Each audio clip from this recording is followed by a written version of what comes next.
Welcome to Free Plants Forever, where we talk all things gardening, plants, plant tips, the occasional DIY and how-to projects. And every so often, I also give tours of my own garden, which I made up with mostly free or inexpensive plants. Right now, it's January 2026, so come along with me as we have a look through the garden.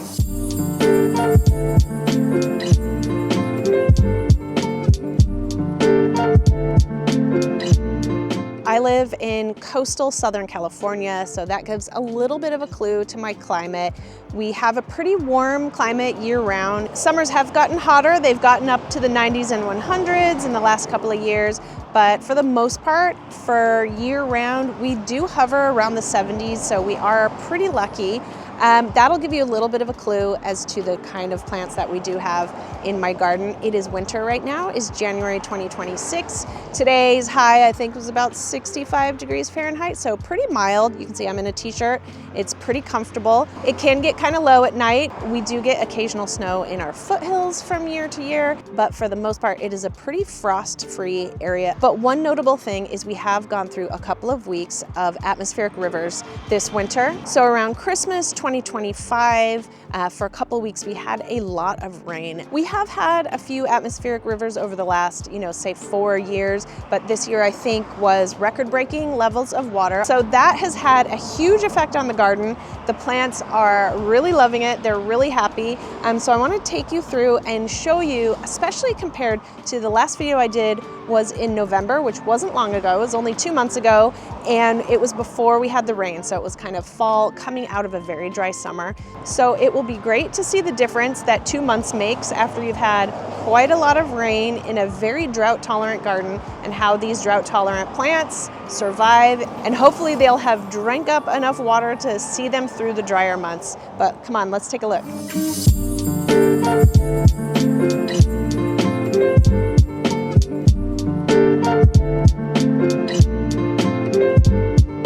So I usually start my tours on this side of the garden, and as you can see, everything is pretty green right now. The aeoniums have pretty much fully come out of dormancy, and these ones in particular, these are all the same kind of aeoniums.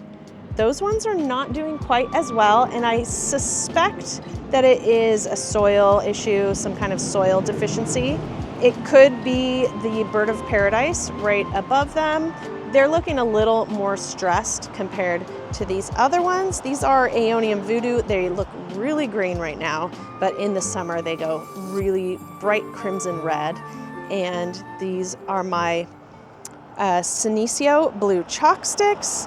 Again, really lush. I've been picking out a lot of weeds, and we'll go down here and you can really see where the weeds are in full effect. We have so much oxalis and nasturtiums, and we do have some California poppies that are peeking out there, which I'm pretty excited about. But in the last video, I showed a lot of where I had planted some more new aeoniums and new Senecio blue chalk sticks. They're kind of hidden in there, and you can see they're starting to peek out.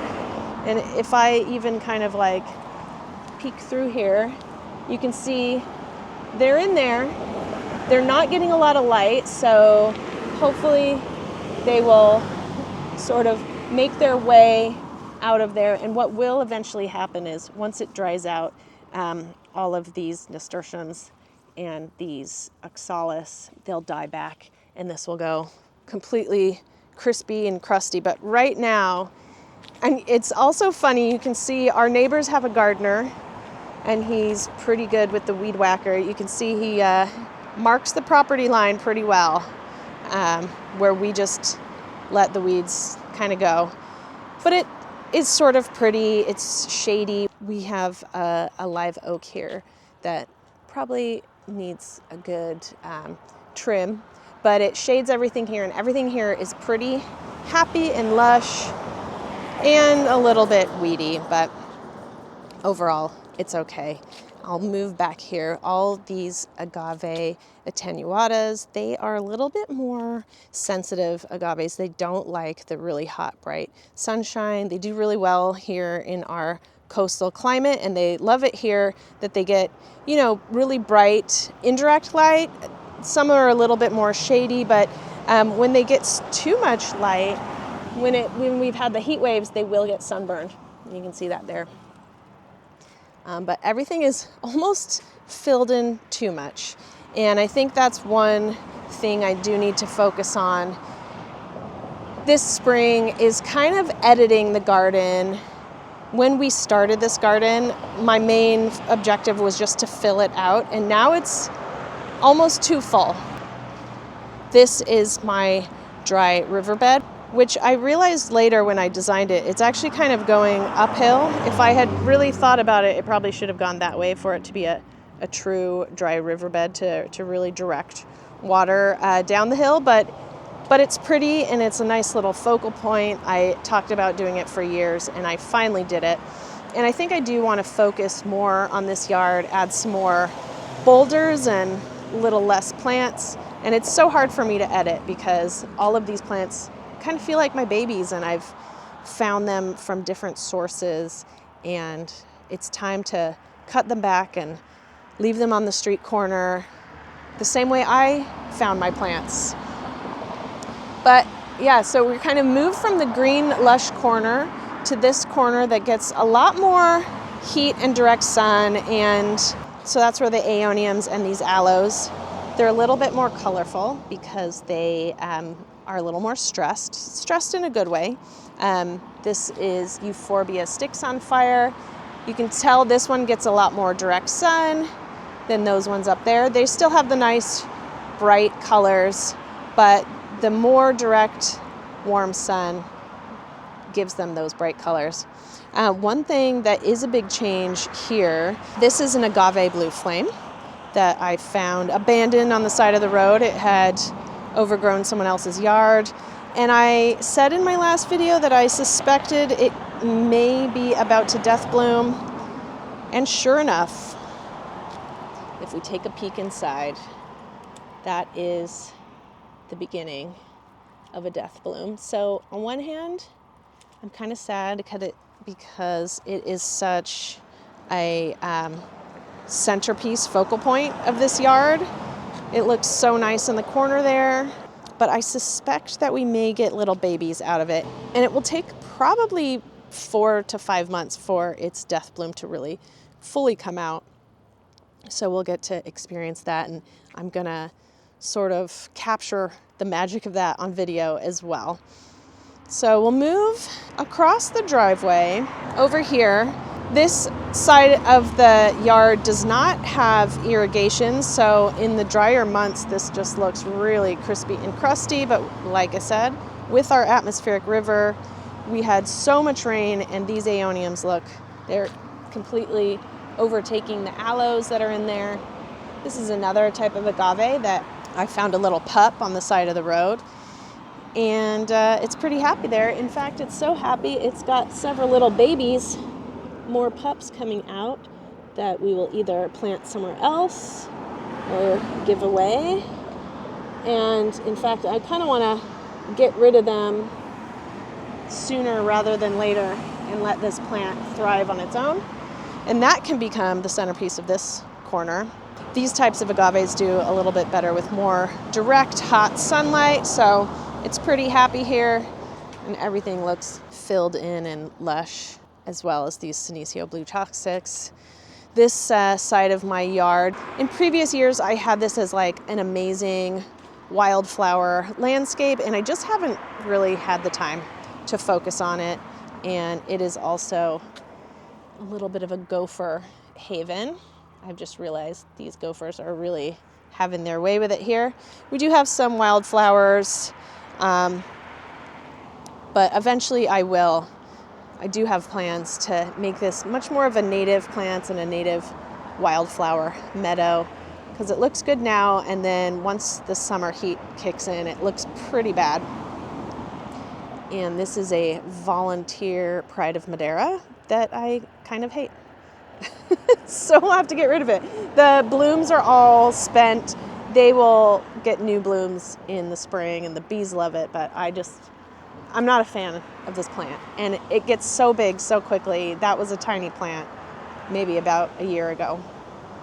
So that'll have to go. And you see underneath it are some other agaves just trying to peek out. It is completely overtaken this side of the yard. So we'd like to focus more attention on this canary date palm. So one of our project plans is to really tidy that up and get like professional tree trimmers out because those branches are lethal and make it look really beautiful, and I think it could be another nice focal point of the yard.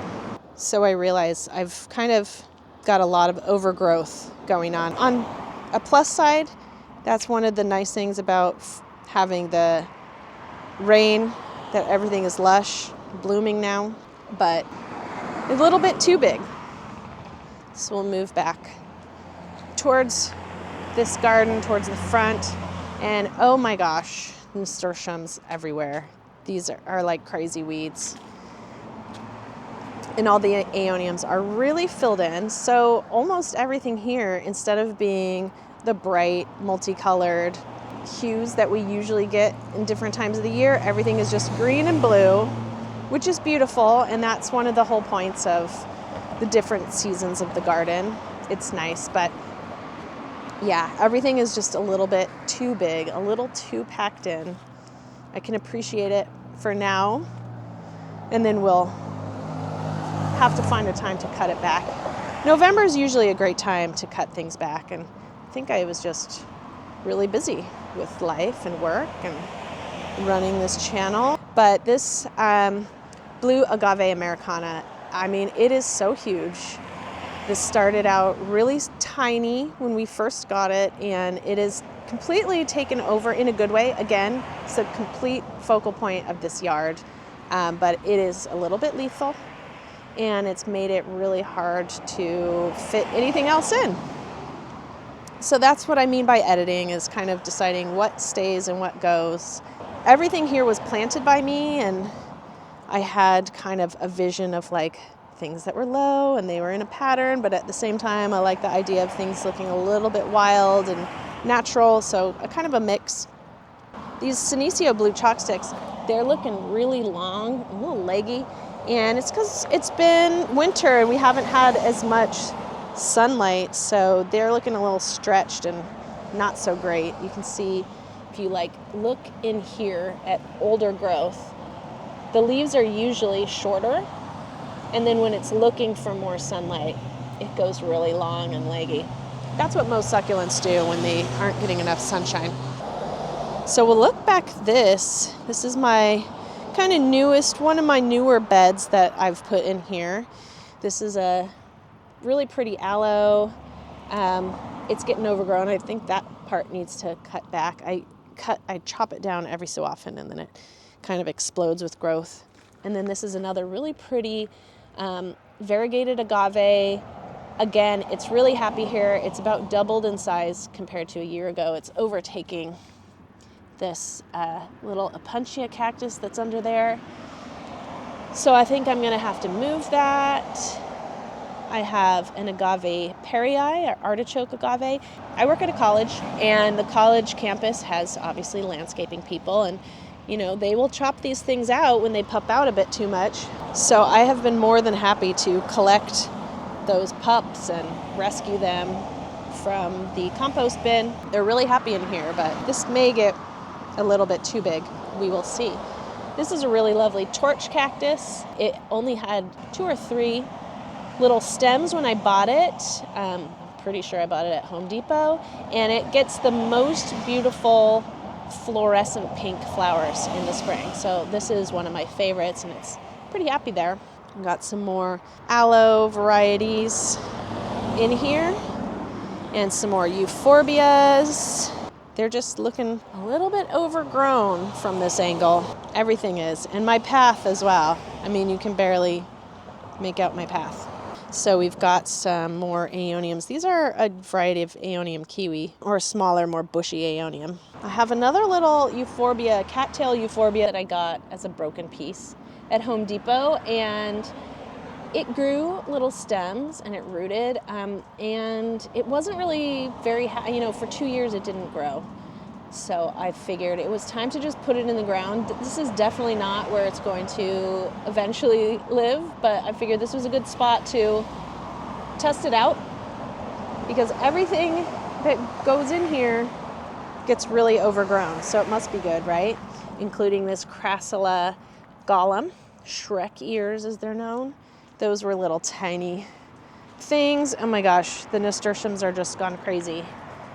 But I've had to pull some of those out because they've gotten so big. So I just need to do some editing. I think I need to get rid of some of these aeoniums and just be a little more intentional with everything.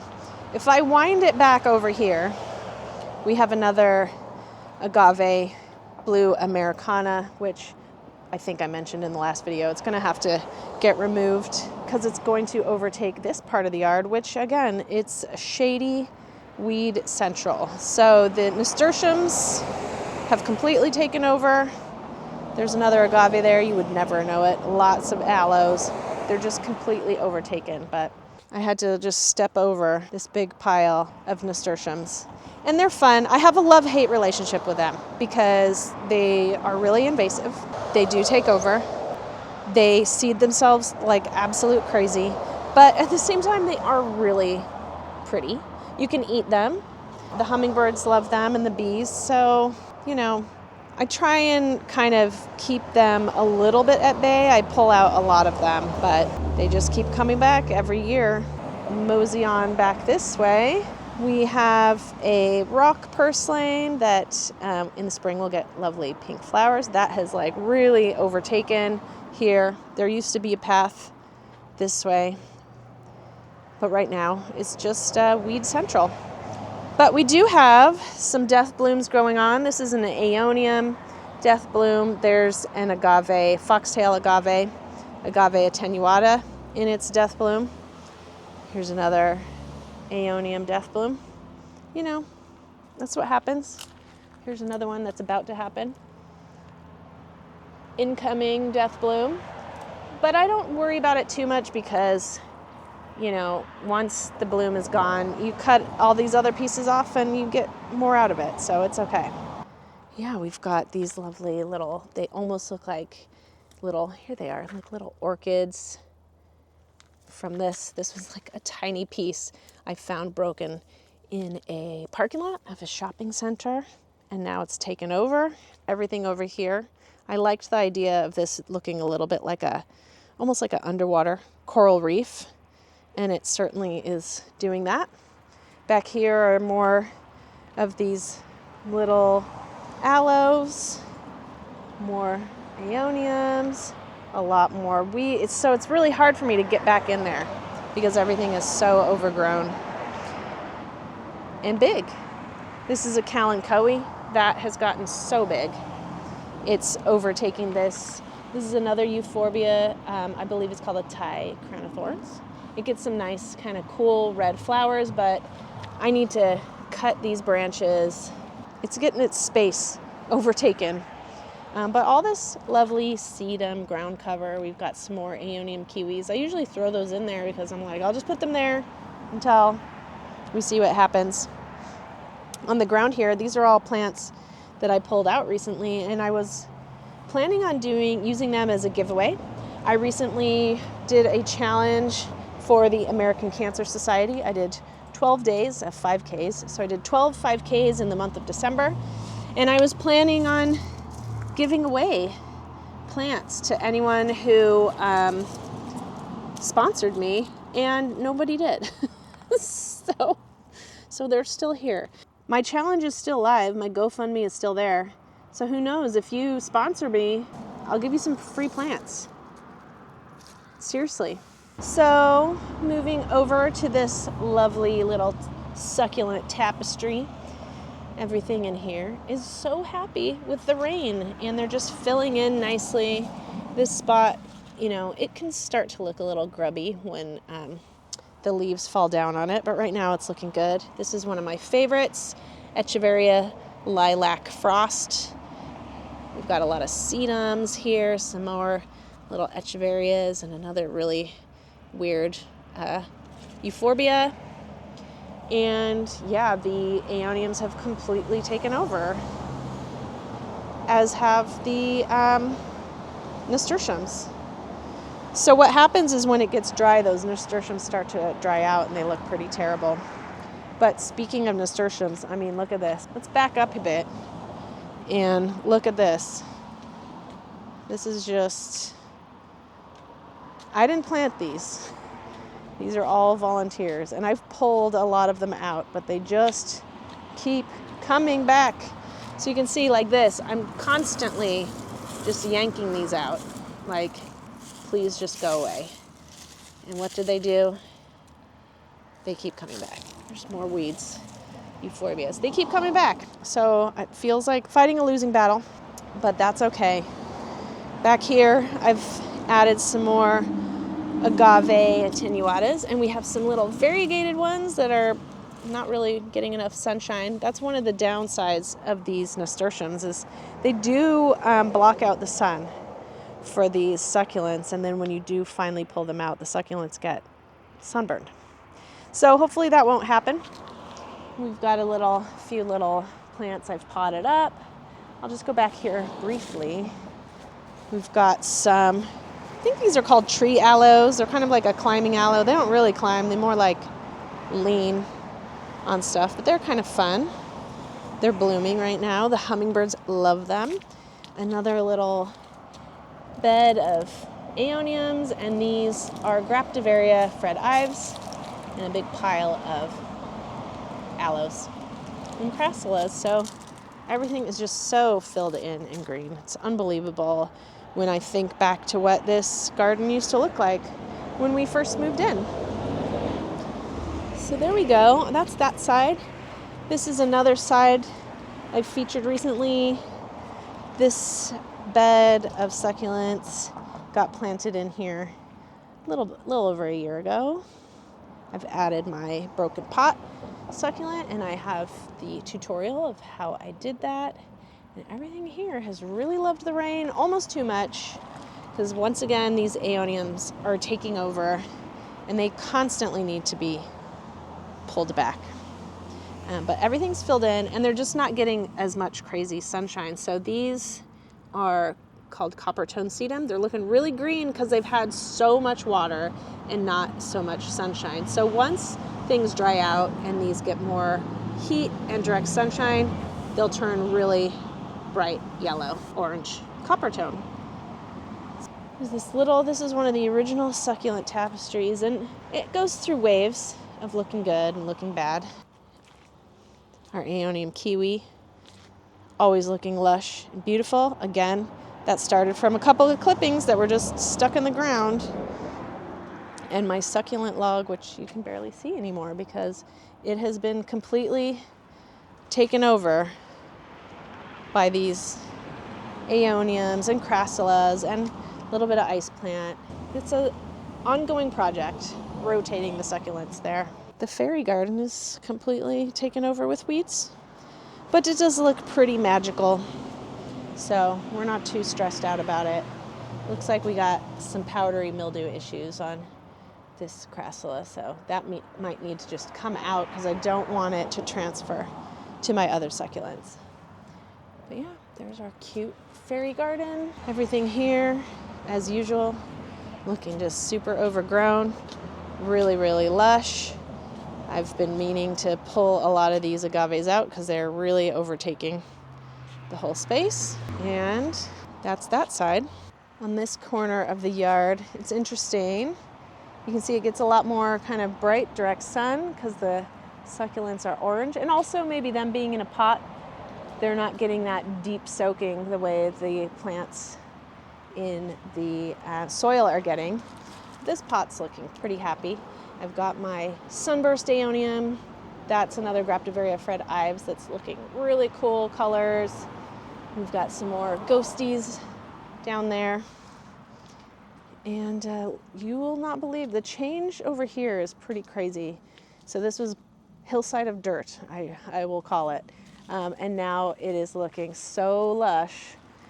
These are all wildflowers that I sowed maybe 2 years ago, and it's now really filled in right now with Lots of California poppies and lupines. There's some calendulas in there and some other things I'm not super excited about, like this big pile of Tradescantia.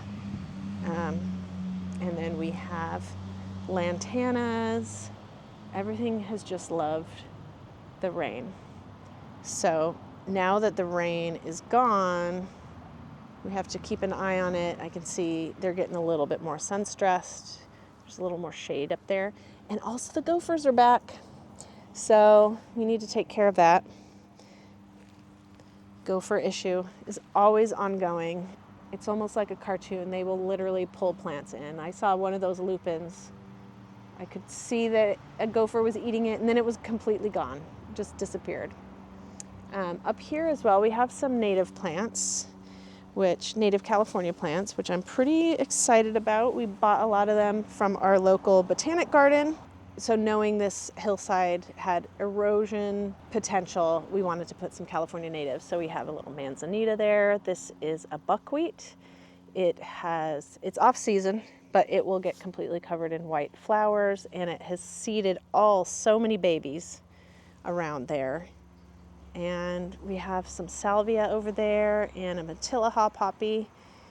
And I'll show you more of that, but before I do, we'll look at our raised bed, which is all the brassicas. We got some kale, we have some broccolinis, and it's a little bit overgrown right now. This was my birthday present, a mangave, a lady lavender mangave, so I need to find somewhere to fit that in. And then we have hiding back here where we've collected a lot of rainwater, and that is like almost completely full with rainwater, so exciting. And then I have some other hiding back in here are some other native California plants. We have another buckwheat, and these are mallows, and you can't tell right now, but it's a native California grape. I was gifted those from a friend, and they will also make their way up onto this hill. And there's the avocado tree. And it's almost getting to golden hour, so it's very exciting time to be in the yard. On this side, you can see a little bit more of the hillside, the salvia, the Matilaha poppy. There's a white sage, which I cut back, and hopefully it looks like it's growing back in again. And a whole load of weeds mixed in with some California poppies. So the weeds are really hard to stay on top of, but we'll head back into the propagation station. On this side of the fence, here is my little tiny succulent wall garden that I featured oh my gosh, I think I put this in almost exactly a year ago. I think it was January 2025. So it's now January 26, and it has filled in, looking really green. Up here, some more California native, some salvias. That one's really good. And then this is a non-native rock rose. That's what it is. I think it's Mediterranean. And I keep cutting it back, and it just keeps getting bigger. So whether it stays, we'll have to figure that out. But if I move over, please ignore the mess. But here is the propagation station. You'll notice almost everything is on the ground. It's because I was giving them rainwater. I put them out on the ground so they could collect that lovely natural rain water, and it looks kind of chaotic and messy as usual. But they have been so happy drinking up the natural water, so I'm just leaving them there for the moment. But all of my little succulent projects are all here. Some are my leaf propagations. Some are my little cactus propagations. Lots of succulents. I even have a sweet potato. I let it grow. Just, we have fun. I have fun with this area. So many projects to do, and I don't even know where to start sometimes. We have some rescue orchids we've been working on, and this is one that needs a repot. big time, but it's happy. So, you know, moving back here, more succulent wall. It's finally coming back, and my native plant Hillside this was the first start of the native plant Hillside, the ceanothus. There's like a big tree ceanothus. It is blooming like crazy. And this is my ground cover ceanothus. This is Ceanothus Yankee Point. The blooms aren't there yet, but they are coming. This will soon be covered in bees and blue flowers. So that's one we love. We move up here. We've got some more projects. A banana tree that definitely needs to be repotted. The dragon fruit that I featured in other videos, that is looking kind of thirsty. More buckwheat that has volunteered itself. And some of our fruit trees we got going on. Rosemary, mission fig, and some volunteer lettuce. So need to actually eat that. Oh, looks like it's got some aphids, but it's okay. We can wash those off. Now, my husband has been very focused on the lawn. This is his favorite time of year, when the rain gets the lawn. So he said, please feature my lawn in your video. So he spent a lot of time reseeding this area. And, you know, California, we're not really supposed to have lawns, but we've added some clover to really help put nitrogen back into the soil to make it a little bit more drought tolerant. Our fire pit area, my bird feeder that I love, that always tells me when my bird friends are here. And everything, again, is just so lush. It's this time of year. We've got our raised bed, some more potted plants, all the plants that feature in other videos, such as my fiddle-leaf figs. I recently took apart my succulent wreath, and that's what we got out of it. These are some more project plants, some peperomias that I grew from leaf, my succulents. So that's one thing. If there's anything you want to have updates on, just let me know. I have a burrow's tail succulent I recently repotted. I could show the video for that.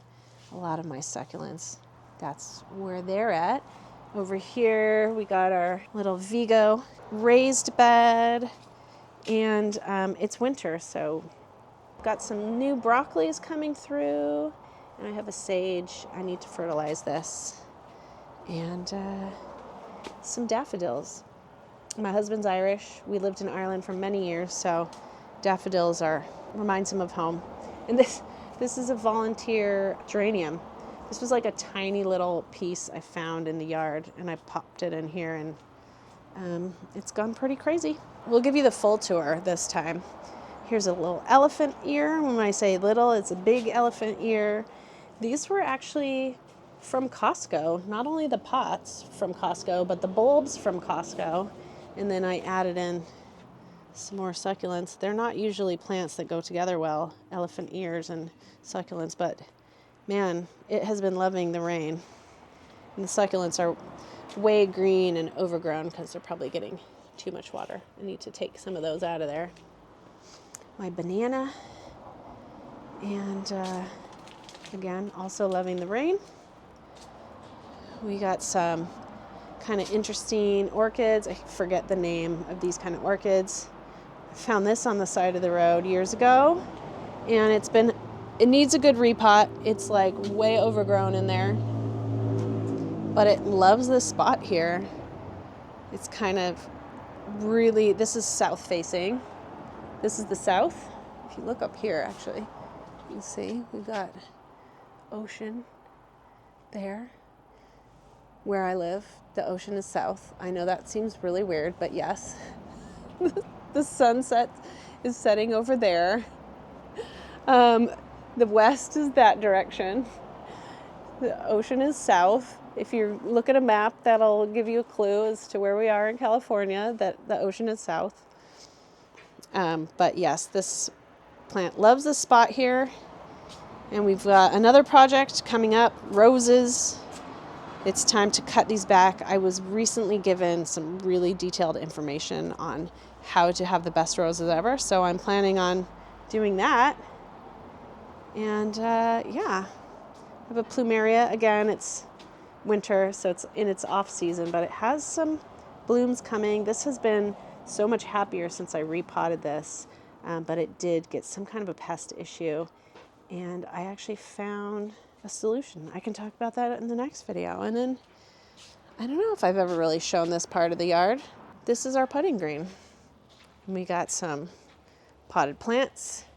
We have a bougainvillea. This is a barberkarst bougainvillea. It's really happy here. Drops a lot of leaves, but it is really happy here. And I recently trimmed it back, and it goes crazy. It likes being trimmed.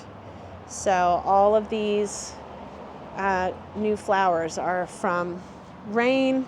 They don't like to be moved. They don't like a lot of water, but they're happy with when the rain comes. So I will leave you with these candy pink skies that we have here over California. And I'll leave you with this lovely bougainvillea. So that is it for the garden in January 2026. Thanks for joining me on this long-winded but hopefully comprehensive tour of my garden. Please, if you have any questions, let me know. And also, if there's anything in my garden you want me to do a focused video on, like I mentioned, I have some roses I'm gonna do some stuff on. If there's any plant in particular you want tips and tricks from, let me know. And also, I was thinking about, I've done lots of garden tours and all my outside plants. If you'd have any interest on an inside tour, on a house tour, and I do have houseplants, I don't really talk about them that much. I don't really focus on my houseplants. But if there's anything you'd like to see, if you want to see the inside of my house, maybe we'll show you that next. Again, thanks for watching. Don't forget you can also find me on Instagram and TikTok, and of course, subscribe.